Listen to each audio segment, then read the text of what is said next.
தமிழ்நாடு மாநில தொடக்க கூட்டுறவு வங்கி அனைத்து பணியாளர்கள் சங்கம் சார்பில் மாவட்ட அளவிலான ஆர்ப்பாட்டம் திருவள்ளூர் மாவட்ட மண்டல இணைப்பதிவாளர் அலுவலகம் முன்பு நடைபெற்றது. இந்த ஆர்ப்பாட்டத்திற்கு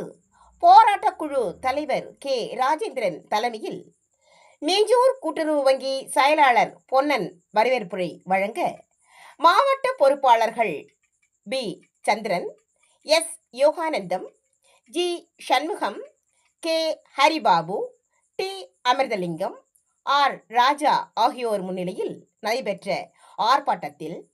அனைத்து பணியாளர்களுக்கும் பாராபட்சமின்றி 20% ஊதிய உயர்வுடன் ஏற்கனவே வழங்கிய 10% HRA வழங்க கோரியும், 2021க்கு பிறகு ஓய்வு பெற்ற பணியாளர்களுக்கு ஓய்வூதியம் வழங்குதல் மற்றும்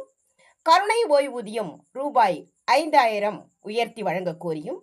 ப்ளூடூத் மூலம் மின்னணு எடை தராசு இணைப்பு மற்றும் தாய் மாணவர் திட்டத்தில் உள்ள இடர்பாடுகளை நிவர்த்தி செய்தல், புதிதாக பணியில் சேரும் விற்பனையாளர்களுக்கு காலமுறை ஊதியம் வழங்குதல், விற்பனையாளர்களுக்கு வேலை பளு குறைக்கும் வகையில் வெளிப்பணி முறையில் எடையாளரை நியமித்துக் கொள்ள அனுமதி வழங்குதல், அனைத்து பணியாளர்களுக்கும் சொந்த ஊருக்கு அருகாமையில் பணி மாறுதல் வழங்கிட வேண்டுதல் உட்பட 25 அம்ச கோரிக்கைகளை வலியுறுத்தி போராட்டம் நடைபெற்றது. இதில் சோழவர ஒன்றிய நிர்வாகிகள் என் தர்பாரண்யன், கலைச்செல்வம், சந்துரு, விஜயா, கும்மிடிப்பூண்டி ஒன்றிய நிர்வாகிகள் கணபதி, கல்வி செல்வம், ஜடராயன், மீஞ்சூர் ஒன்றிய நிர்வாகிகள் ரவிச்செல்வம், திருப்பதி மற்றும் சசிகுமார், பொன்னேரி சரக தொடக்க வங்கி அனைத்து பணியாளர்கள், திருவள்ளூர் பள்ளிப்பட்டு சரக தொடக்க வங்கி அனைத்து பணியாளர்களுக்கு என ஏராளமானோர் கலந்து கொண்டனர்.